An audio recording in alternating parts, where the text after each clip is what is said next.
नमस्कार दोस्तों, welcome back to my channel complete GS 360। दोस्तों, इस वीडियो में हम सामान्य ज्ञान जीके जीएस के 45 क्वेश्चंस करेंगे।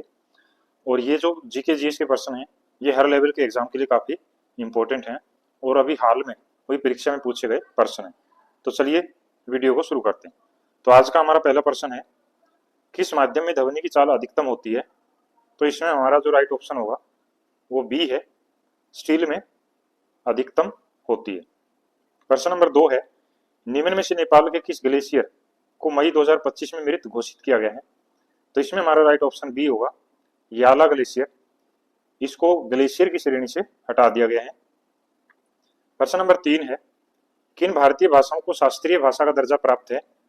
तो इसमें हमारा जो राइट ऑप्शन होगा वो ऑप्शन डी है, यानी कि तेलुगु, मराठी, बंगाली ये शास्त्रीय भाषाओं की श्रेणी में आने वाली भाषाएं हैं। प्रश्न नंबर 4 है, नागी पक्षी अभ्यारण्य स्थल को महत्वपूर्ण पक्षी और जैव विविधता क्षेत्र आईबीए के रूप में किस संगठन ने मान्यता दी है? तो जो नागी पक्षी अभ्यारण्य है इसको किस संगठन ने मान्यता प्राप्त की? तो इसमें हमारा राइट ऑप्शन सी होगा, बर्ड लाइफ इंटरनेशनल ने इसको ये दर्जा दिया है। प्रश्न नंबर 5 है, यूरोविजन सॉन्ग कॉन्टेस्ट का स्थायी नारा क्या है? तो इसमें हमारा जो राइट ऑप्शन होगा वो ए है, म्यूजिक यूनाइट्स अस। ये यूरोविजन सॉन्ग कॉन्टेस्ट का स्थायी नारा है। प्रश्न नंबर 6 है, इसरो के GSLV F-15 मिशन के बारे में कौन सा कथन इनमें से सही है? तो इसमें हमारा जो राइट ऑप्शन होगा वो ए है, इससे NVS-2 उपग्रह को ले जाया गया है। ये सही है।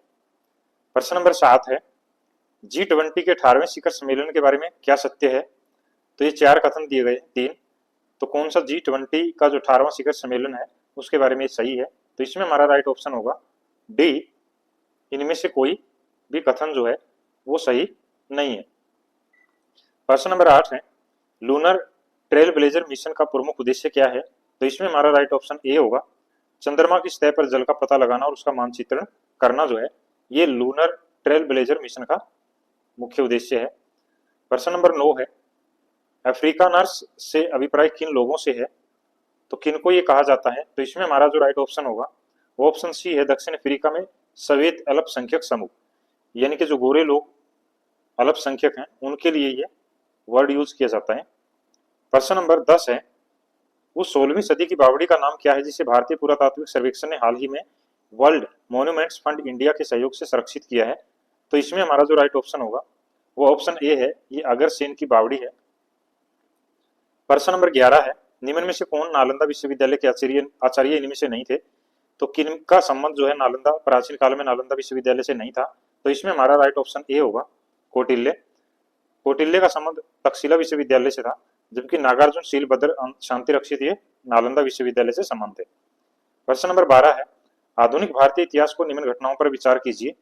तो ये भारतीय इतिहास की कुछ घटनाएं दी गई हैं, इनको कालक्रम के अनुसार लगाना है। तो कौन सा कथन इसमें सही है? इसमें हमारा राइट ऑप्शन ये होगा, सबसे पहले वांडीवास की लड़ाई, उसके बाद राजा नंद कुमार को मृत्युदंड, उसके बाद सालबाई की संधि और सबसे अंत में टीपू सुल्तान की मृत्यु जो 1799 में हुई थी। प्रश्न नंबर 13 है, निम्न में से कौन एक सही सुमेलित नहीं है? तो ये 4 जोड़े दिए गए हैं, कौन सा इसमें सही सुमेलित नहीं है वो बताना है। पहला है दयानंद सरस्वती सत्यार्थ प्रकाश, ये बिल्कुल सही है, ये उन्होंने किताब लिखी। दूसरा है James Augustus Hickey Calcutta Chronicle, इसका संबंध गलत है, ये उनसे संबंधित नहीं है। रामास्वामी नायकर जस्टिस पार्टी, ये सही है। और ज्योतिराव फुले सत्यशोधक समाज, यानी कि ज्योतिबा फुले, ये सही है। प्रश्न नंबर 14 है, कौन सी बौद्ध संगीति बिहार में आयोजित नहीं की गई थी? तो इसमें हमारा जो राइट ऑप्शन होगा वो ऑप्शन डी है, चतुर्थ जो बौद्ध संगीति थी ये बिहार में आयोजित नहीं हुई, बल्कि ये कुंडलवन कश्मीर में आयोजित की गई थी कनिष्क के शासनकाल में। दोस्तों, इसी तरह के शानदार जीके जीएस के बेहतरीन प्रश्न पाने के लिए आप हमारे चैनल कंप्लीट जीएस 360 को सब्सक्राइब जरूर करें। प्रश्न नंबर 15 है, सुभाष चंद्र बोस के बारे में निम्न में से कौन सा कथन सही है? तो ये 3 कथन दिए गए हैं, तो कौन सा इनमें से सही है वो बताना है। पहला है, वह भारतीय राष्ट्रीय कांग्रेस के 1938 के त्रिपुरी सत्र के अध्यक्ष चुने गए, ये बिल्कुल सही कथन है, उन्होंने पट्टाभी सीतारामैया को हराया। और दूसरा है, जनवरी 1941 में वह घर से नजरबंदी से भाग निकले, ये भी सही है। तीसरा, उन्होंने सिंगापुर में 21 अक्टूबर 1943 को भारत की अस्थायी सरकार गठित की, ये भी बिल्कुल सही है। तो ये तीनों ही कथन जो है नेताजी सुभाष चंद्र के बारे में सही है। प्रश्न नंबर 16 है, प्राचीन भारत के निम्न राजवंशों पर विचार कीजिए।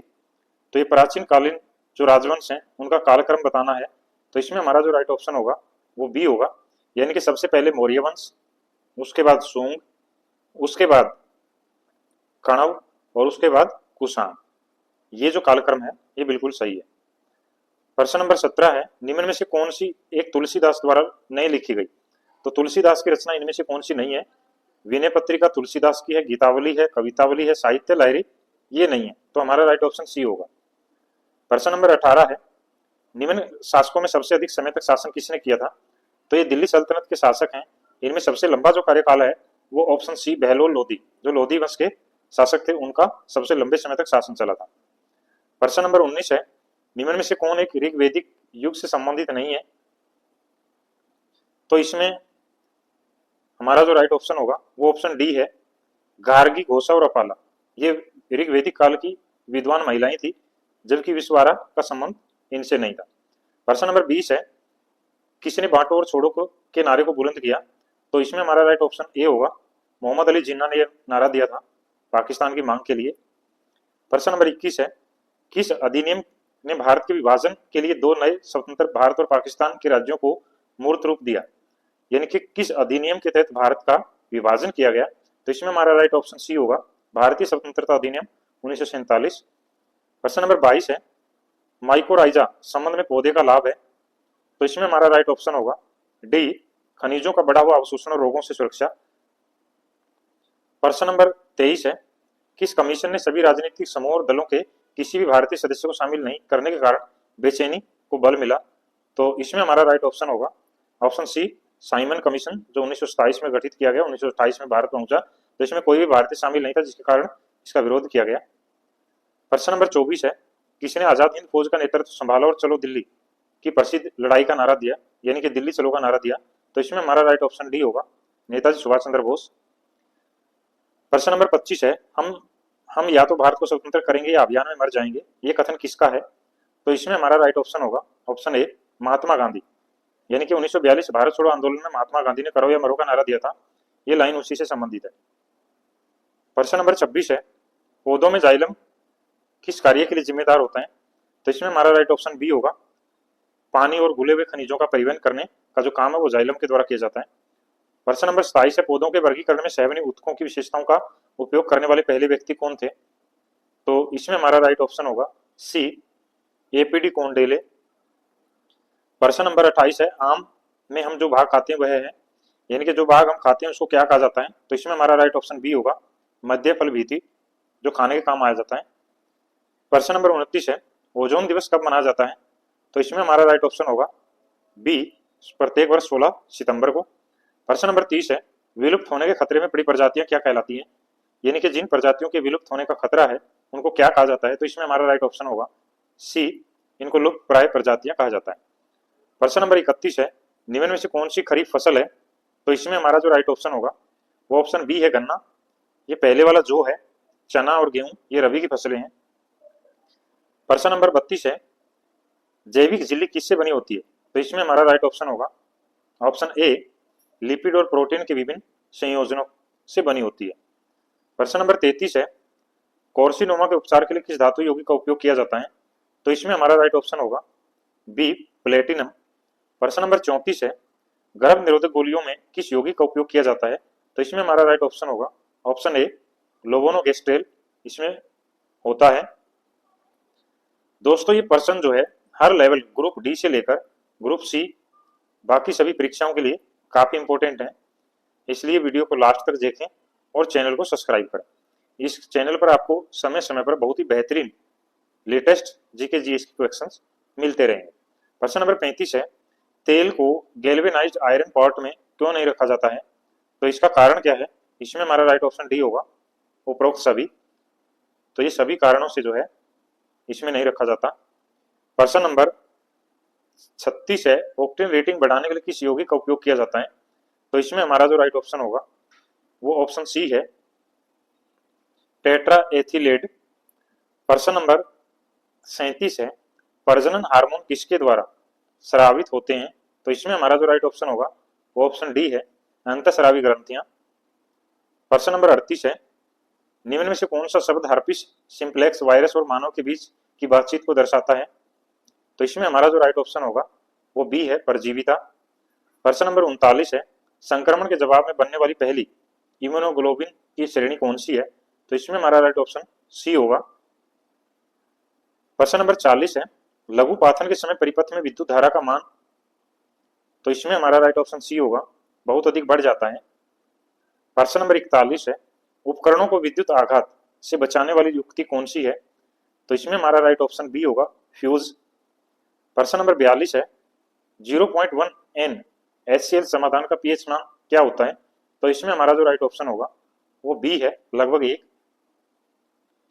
प्रश्न नंबर 43 है, नीचे से रात में चमकने वाले वर्णक वर्णक के रूप में कौन सा यौगिक जाना जाता है?